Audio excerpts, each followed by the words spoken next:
All right, we got an empty back seat. Do some vacuuming real quick, but this cargo area, I pulled the bed out.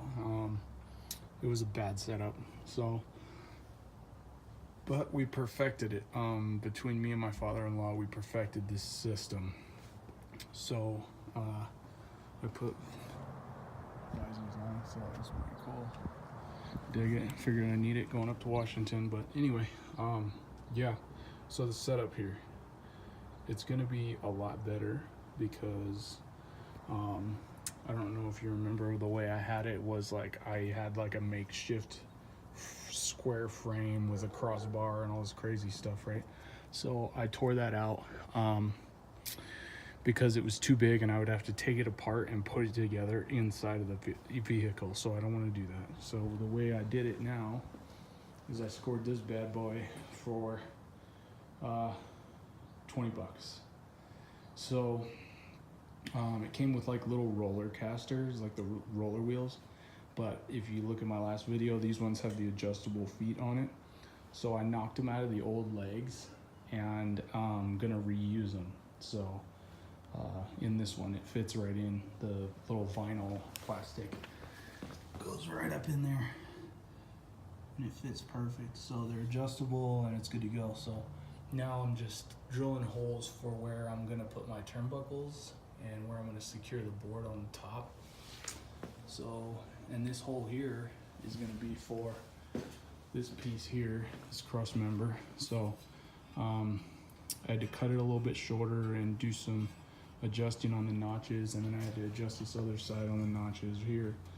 And so this hole here on both sides, and then the adjustable foot in the middle too.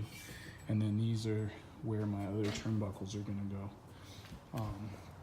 So all of this is gonna bolt together with the wood. So I got caster bolts, I wanna say, from Home Depot. And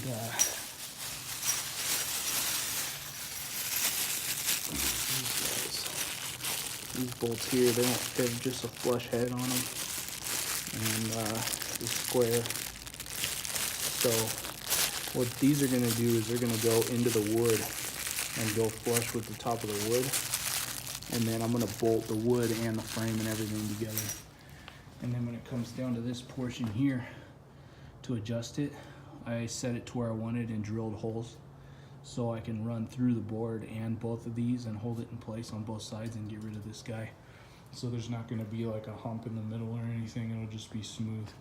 So it'll have that one crossbar right there in the middle for some support and to have the turnbuckles go down. And then I had drilled these big holes here for the turnbuckles to go down from either side there to the bed hooks. And right here, that are already pre-existing. So nothing in the vehicle actually needs to be modified or anything. It's just to set it in, turnbuckle it down and be good. And it's tight and secure and everything. And then when I don't want it, just twist the turnbuckles, undo it, pick it up, take it out. So super easy, super simple. And I'll show you guys what it looks like once I get it all put together.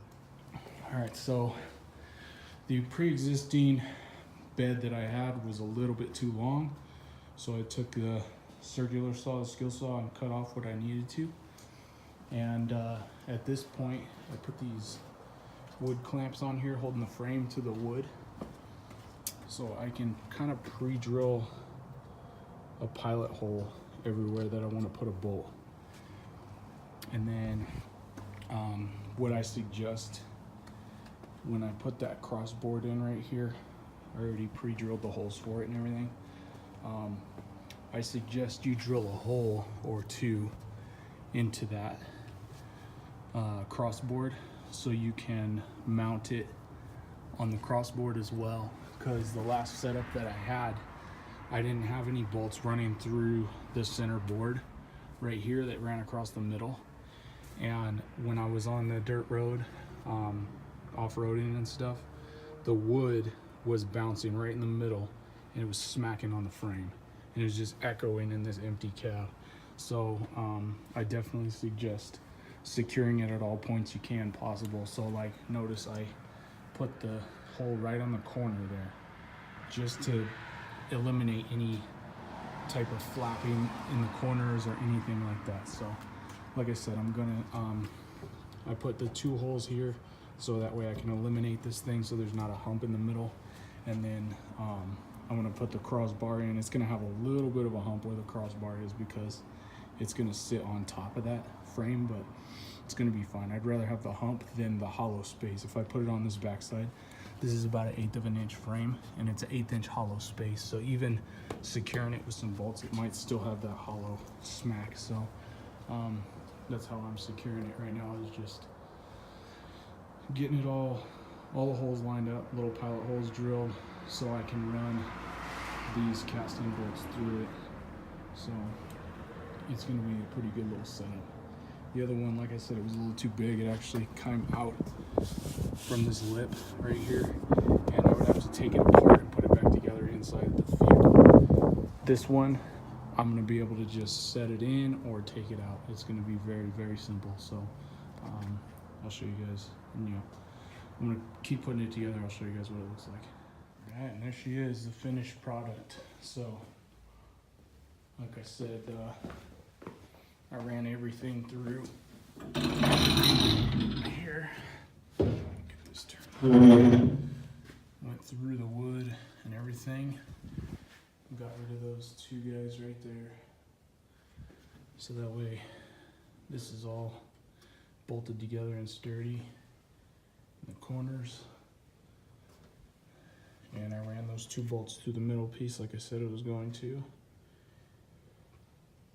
The only thing left to do now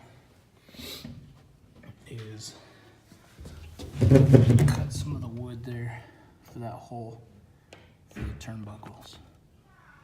But everything else is pretty set, solid, and good to go. And like I said, I use these bolts here they go down flush into the wood all the way across. So now all that's left to do is put it in the truck. Backside, I drilled a couple small pilot holes. And then from the front side, I took this bigger guy. So I drilled the pilot holes with this guy. Then I took this guy, kind of opened her up a little bit. So that way, you see the frame and everything down underneath there. And that way, our hooks can go through. So, that's what we're gonna do now. I think I'm gonna warp the hooks a little bit and straighten this out. That way this goes just straight down in there and it's good to go. So that's what I did for those anchor points. And then like I said, the other anchor points are just right here. And it's gonna be quick and easy. So we'll make it work now. Got to throw her in there. All right, and that's what we're looking at once it's in. I got my feet set where I want them. You can see the bed hooks there that I'm going to be going to. And then I got my bubble level up there. I went ahead and just leveled everything this way. Make sure it's all sturdy and everything. And then I'm going to throw those turnbuckles in. Show you guys what it looks like once it's all secure and in there and everything. All right, and there it is, the new and improved bed. So you can see it's got that center point, got the turnbuckles holding it down, and I just went out and got a 3-inch memory foam topper for it, and my wife just happened to have this little like zip over cover for it, so that worked out pretty good. You can see it kind of goes up at the seats right there, so when you put your pillow there, it's like perfect. You lean the seats forward just a little bit, so it's pretty good. Mine's actually 65 inches long, so when, you know, with the seats in and everything over it, it fits that full-size memory foam topper perfectly. So that's the new and improved mattress. So I'm gonna go get like some Tupperwares to go right in there and right in there, so I can put like all my gear and jumper cables and whatever else I got going on. So anyway, yeah, so that's her, and I'll show you guys over here. It's just on the seats right there, so that way I can flip the seats back down, take this thing out and just flip the seats down real quick, or throw it in and out real fast. Just got to undo those turnbuckles and it comes right out, and you can see it just sits right at the wheel well right there. So that's pretty much it. Hope you guys dig it. The new and improved setup, way better than before.